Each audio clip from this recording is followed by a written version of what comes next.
அறந்தாங்கி தாண்டி கட்டுமாவடின்னு ஒரு ஊர். அதுக்கு பக்கத்துல அடைக்கத்தேவன்னு ஒரு கிராமம். கிராமத்துக்கு உண்டான எல்லா அடையாளமும் இருக்கிற ஊரு இதுதான். இந்த ஊருக்கு பொண்ணு பார்க்க போயிட்டு இருக்கிற என் பேரு கௌதம். பொண்ணு எனக்கு இல்லைங்க, என் அண்ணனுக்கு. நான், என் அண்ணன், தங்கச்சி, அப்புறம் அம்மா அப்பா எல்லாரும் போயிட்டு தான் இருக்கோம். என் அம்மாவுக்கு பொண்ணோட அப்பா அண்ணன் தான், அதனால தான் போயிட்டு இருக்கோம். கட்டுமாவடியிலிருந்து அடைக்கத்தேவனுக்கு டவுன் பஸ்ஸில் போகணும். ஆனால் பஸ்ஸில் எங்களோட மூட்டை மூட்டையாக கருவாடு வருது. மொத்த குடும்பத்துக்கும் வாந்தி எடுத்தெடுத்து மயக்கமும் தான் வருது. ஒரு வழியாக வந்து இறங்கிட்டோம். இறங்கின உடனே உடம்புல ஒரு மாதிரி பிசுபிசுப்பு. என் அம்மா சொன்னாங்க, தம்பி இங்கே கடல் பக்கண்டா, உப்பு காற்றுல உடம்பு பிசுப்பு தட்டும், ஒன்றும் ஆகாது வாங்க. எங்கள் அம்மாவுக்கு இதெல்லாம் சகஜம் போல. அம்மா தலைமையில் நாங்கள் எல்லாரும் பின்தொடர்ந்தோம். அப்போ தூரத்தில் ஒரு டிவிஎஸ் 50 மின்னல் மாதிரி வந்துட்டு இருந்துச்சு.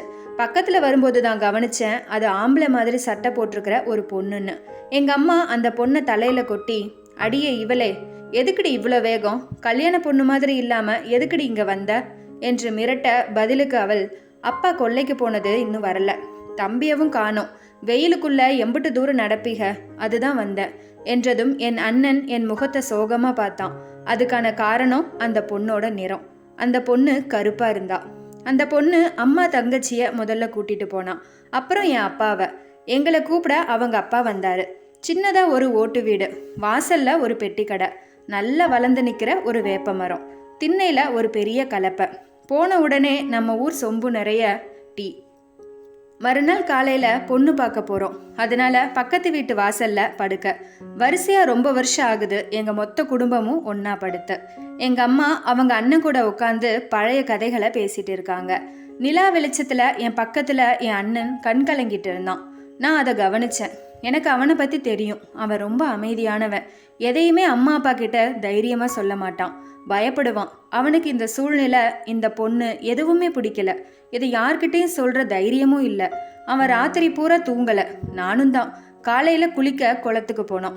ஆடு மாடு மனுஷன் எல்லாருக்கும் ஒரே குளம்தான். அப்புறம் மறந்துட்டேன், பொண்ணு பேரு முத்துலட்சுமி. காலையில 10 மணிக்கு ஊர் பெரிய மனுஷங்க எல்லாரும் வந்துட்டாங்க.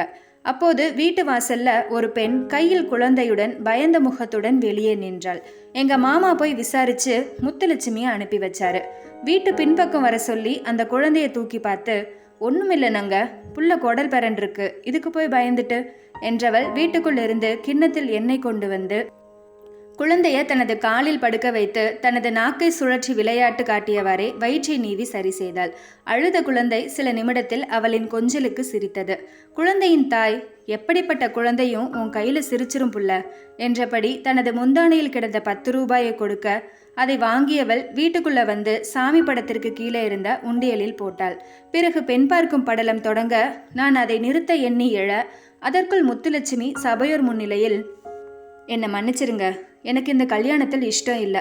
எங்கள் அப்பா அம்மா கிட்ட சொன்னேன், கேட்கல, அதனால தான் உங்கள் முன்னாடி சொல்கிறேன் என்றதும் அவளோட அப்பா அடிக்க கை ஓங்க எங்கள் அப்பா தடுத்து, ஏமா வேணான்னு சொல்கிற என்றதும், எப்படி மாமா சரியாக வரும், மாமாவும் நானும் ஜோடியா நின்னா கூட எல்லாரும் சிரிப்பாங்க, உறவுக்காக கல்யாணம் பண்ணி வச்சு அவர் வாழ்க்கையை கெடுத்துறாதீங்க மாமா என்று அவள் சொன்னதும் சபை அமைதியானது.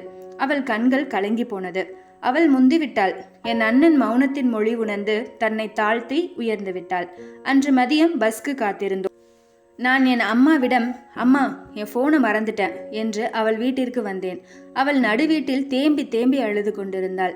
நான் அவள் அருகில் அமர்ந்து அவளுடைய கண்ணாடி வளையல் நிறைந்த கைகளை பிடித்து, இன்னும் எத்தனை வருஷம் வாழ போறேன்னு தெரியல, ஆனா வாழ போற ஒவ்வொரு நிமிஷமும் உன் கூட வாழணும்னு ஆசைப்படுறேன்.